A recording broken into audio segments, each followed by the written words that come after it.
To pass the guard, we need to keep their feet off of us because their feet can grip. If I just enter into Mike's guard and he puts his feet on me, he can establish a real guard. If I control the feet and prevent them from going onto me, then he can't grip with them. So if we want to go around the guard, it's going to make it a lot easier because they can't hook onto us. We can go around, drop down to side control, north-south, or take the back if he starts to turn away. Right, if I'm here, I start to pass, he starts to turn away.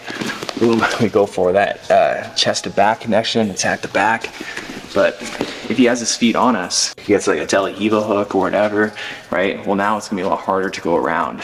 So let's look at passing around the guard. So typically what we're gonna do is a Toreando pass or maybe a leg drag. And when we pass around the guard, we need to make sure they don't grip us.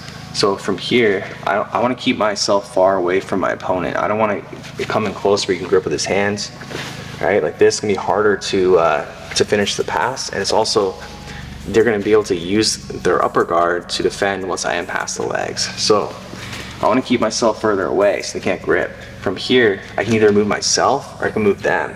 I can either change the angle of myself or change their angle. So for example, right now their feet, their frames are pointing towards me, so I need to change that. I can either move myself, and now his knees, his shins, his feet are pointing away. Now I could drop down, maybe to a knee on belly first to control him as I look for inside position grips to maintain control, or I can move him.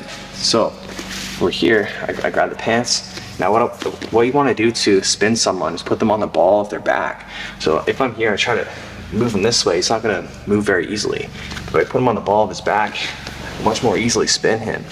So in that example, we're changing the angle of their frames. If my opponent is gripping me, right, what I can do is break the grip first. So I'm here, break the grip with two hands, and right away, I'm gonna go for the pass. If they are gripping you, it's still possible to pass, get past the legs. It's just gonna be harder to deal with their arms as you get past the legs. So it can often be good to break the grip first, but you don't necessarily have to, right? We can just step out, go for a pass, and drop down.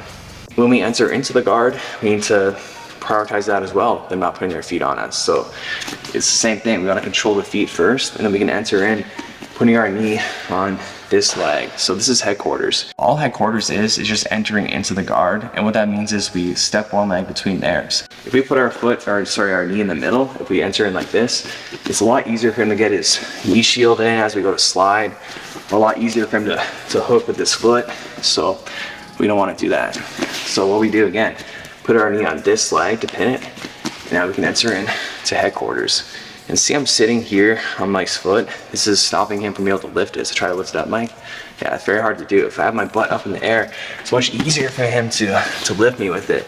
When we're in headquarters, if we want to go for a knee slide, the most important things to watch out for is the knee shield, which is a frame, or him getting the underhook. So the knee shield is defensive, and the underhook is offensive. So if we go and enter in like this, we have all this space, he puts his knee shield in, well now we can't slide through, we can't get our chest to torso connection. If I try to slide through now, it creates all this space, and he may be able to re-guard. So we wanna make sure that knee shield doesn't come in. So as we go for it, we keep our arm on the inside, our frame on the inside, taking inside position.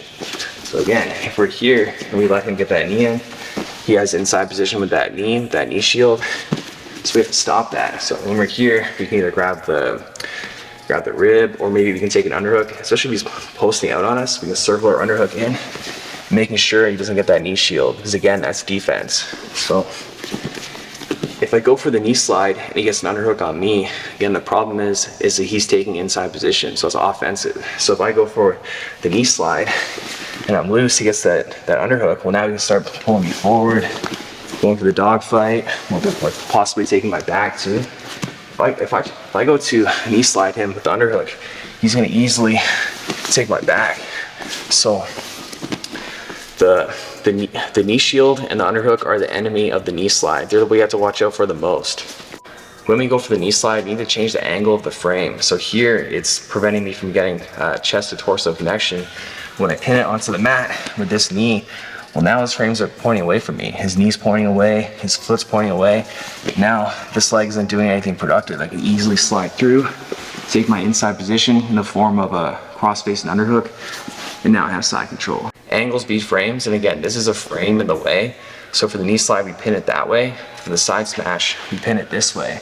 So all we need to do for that is make sure we have our chest on their side of their leg, because if I try to use my hand to push his leg, it's not gonna go anywhere. But if I use my chest to turn it, well, now I can pin it to the side. So let's change the angle, Mike. And from here, I can either use my hand to block his feet from gripping onto me and backstepping, or let's go back, or I can use my instep. Because see here, if he has the hook on me, if I go to backstep, he still has connection with his feet. But if I use my instep here, well, now he can't stay connected. I can backstep into side control.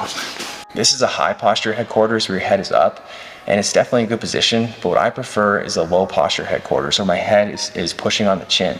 So here, like this, I'm pushing using my forehead. I'm using what's available. So the benefit to this is that you have your hands available to use. So here, I can start working to get underhooks here. Going knee slide this way. Also take a near side underhook on this side. Knee slide over here. We can use head quarters to pass other guards like De La Riva. So I could pass the De La Riva guard, or I could force them into head quarters by stepping over this foot. And now I'm in head quarters. And because I know different passes from head quarters, I can use those instead of having specific passes for every different type of guard. If we're in a position like De La Riva, here he has inside position with this leg, and he has inside position with this leg too, framing on me. So what we can do is step back, step over, and now we're here, back in head quarters where they're not gripping and they can only frame. Now we just need to get past our level 2. And there's a lot of ways to do that. We could go for a knee slide. So from here, I get in front of his knee. It's gonna be much easier to pass.